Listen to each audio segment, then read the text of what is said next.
तुलसीकृत कवितावली का कथासार प्रस्तुत कीजिए। या फिर क्वेश्चन इस प्रकार भी आ सकता है, तुलसीकृत कवितावली के कथानक को स्पष्ट कीजिए। आपको आंसर सेम लिखना है जो हम डिस्कस करेंगे। हिंदी सेमेस्टर 2 का ये बहुत ही इंपॉर्टेंट सवाल है जिसे मैं आपको एक आसान नोट्स के साथ आसान भाषा में समझाऊंगा। अगर मेरा ये नोट्स आपके लिए हेल्पफुल हुआ तो मेरे चैनल को सब्सक्राइब करें, वीडियो को अधिक से अधिक लाइक एंड शेयर करें। तो चलिए आंसर को डिस्कस करते हैं। पूरी दुनिया को अपने कार्य से रोशन करने वाले महान और लोकप्रिय कवि तुलसीदास का जन्म कब हुआ, इस बात को लेकर विद्वानों में बहुत मतभेद है, परंतु ऐसा माना जाता है कि उनका जन्म एटा जिले के राजापुर बांदा नामक गांव में 1511 ईस्वी में हुआ था। इनकी मृत्यु 1623 ईस्वी में हो गई। दोस्तों, तुलसीदास के जन्म और मृत्यु का कोई सही प्रमाण नहीं है। ये जो ईस्वी आप देख रहे थे, जन्म का 1511 और मृत्यु का 1623, ये बस अनुमानित है। ये विद्वानों ने बस अनुमान लगाकर लिख दिया है।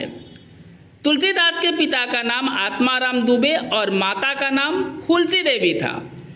तुलसीदास जी ने अनेकों काव्य लिखे, परंतु रामचरितमानस ज़्यादा प्रसिद्ध एवं लोकप्रिय हुए।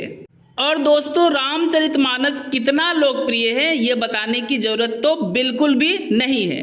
अब दोस्तों, आपको पैराग्राफ चेंज कर लेना है और लिखना है। तुलसीदास जी ने रामचरितमानस को 7 खंडों में विभाजित किया है, जो इस प्रकार है: बालकांड, अयोध्या कांड, अरण्य कांड, किष्किंधा कांड, सुंदर कांड, लंका कांड और उत्तरकांड। ये 7 भागों में रामचरितमानस को विभाजित किया गया है। इन 7 कांडों में राम के कथा का वर्णन किए गए हैं जो निम्नलिखित है। तो चलिए पहले पॉइंट को डिस्कस करते हैं, जो है बालकांड।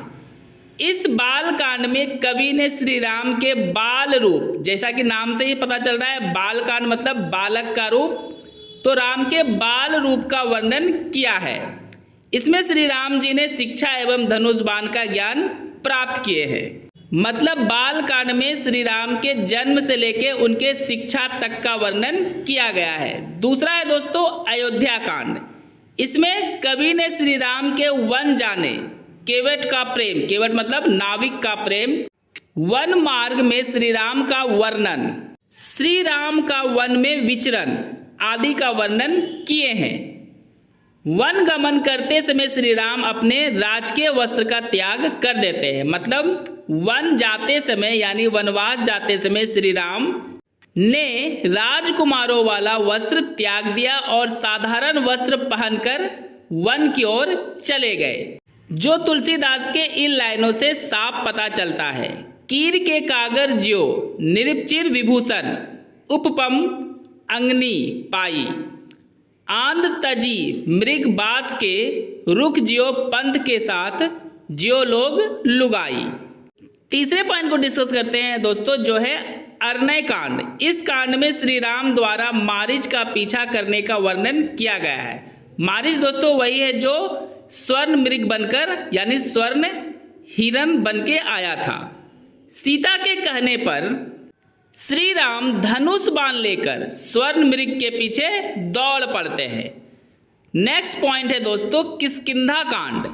इस कांड में वीर हनुमान समुद्र को पार करके लंका जाते हैं। कवि ने इसमें हनुमान के अद्भुत साहस और पराक्रम का वर्णन किए हैं।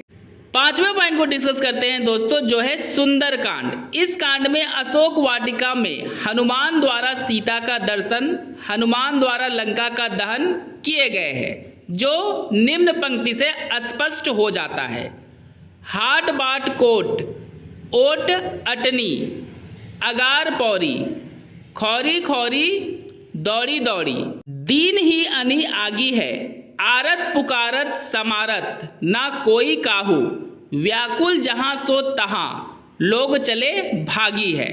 नेक्स्ट पॉइंट है दोस्तों लंका कांड। इस कांड में राक्षसों की चिता, त्रिजटा का आश्वासन, अंगद का दूतत्व, श्री राम सेना का समुद्रीकरण, रावण मंदोदरी संवाद, राक्षस वानर युद्ध, लक्ष्मण मूर्छा और राम रावण युद्ध की पूर्ति का वर्णन किया गया है। सिंपल से शब्दों में देखें दोस्तों तो लंका कांड में रावण के मरने और सीता के वापस लाने का वर्णन अच्छे से किया गया है।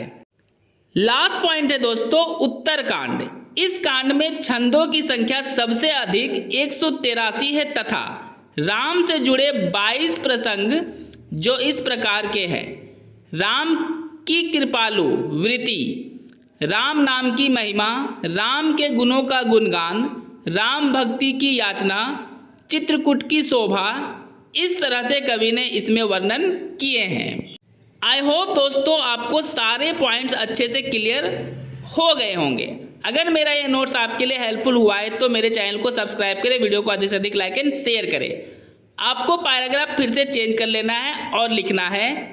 संक्षेप में हम यह कह सकते हैं कि तुलसीदास जी द्वारा समय समय पर अपने आराध्य राम प्रसंगों को लेकर जो विचार उठे उन्हीं का संकलन कवितावली है। तुलसीदास द्वारा लिखा गया महाकाव्य रामचरितमानस पूरे हिंदू समाज के लिए ज्ञान और सिद्धांत का रूप है।